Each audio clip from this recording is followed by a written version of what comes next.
Welcome to BonDing Classic Play, where science and strategy unite for a fantastic game. Today, you'll discover the world of chemistry by playing this card game. To win, your goal is to bond 5 particles. Now, let's get set up. First, separate the draw pile and the particle pile. For classic play, we use power cards with the purple star from the draw pile. The ones in green are for competitive play, so set them aside. Now, shuffle the cards. Distribute 7 cards to each player from the draw pile. Then, flip open 1 card from the top of the draw pile.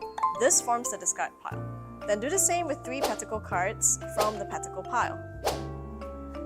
Lastly, place the bond card guide on the table somewhere visible to all players.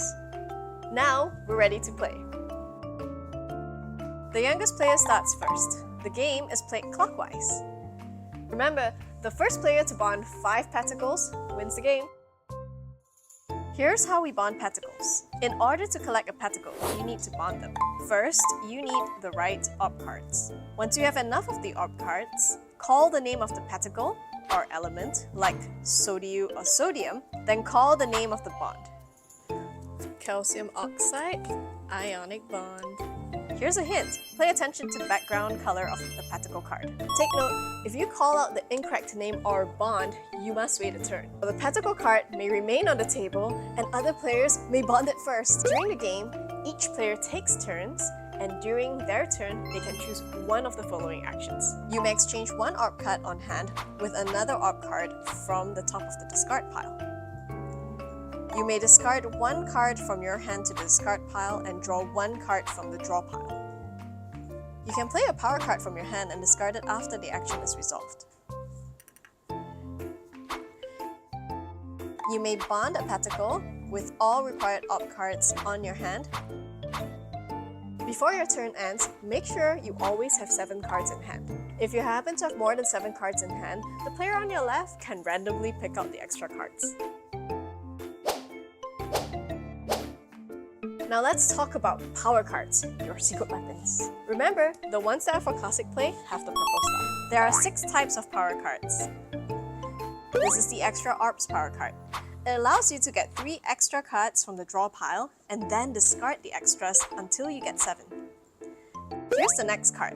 This one lets you exchange 3 cards from your hand with 3 random cards from a player you choose. Next, we have Reborn. Use this to refresh your draw pile by taking the cards from the discard pile and shuffling them back into the draw pile. With this card, you can refresh the available particles. Do this by shuffling the particle pile along with the particle cards that have not been bonded. Remember to open up the same number of cards that were on the table. This next card allows you to change your luck. You can reshuffle the draw pile before drawing more cards to refresh your hand. Finally, you can give yourself more chances to bond a particle by playing this card and opening 1 more particle card. Remember, if you decide to play a power card, it is considered 1 turn and you cannot play these following actions. Take note, for power cards, you cannot exchange them. And if you do discard 1, no effects will be in play. And that's BonDing Classic Play in a nutshell. Bond, strategize, and have a blast! Get ready for hours of fun and discovery with the BonDing Science card game. May the best player win!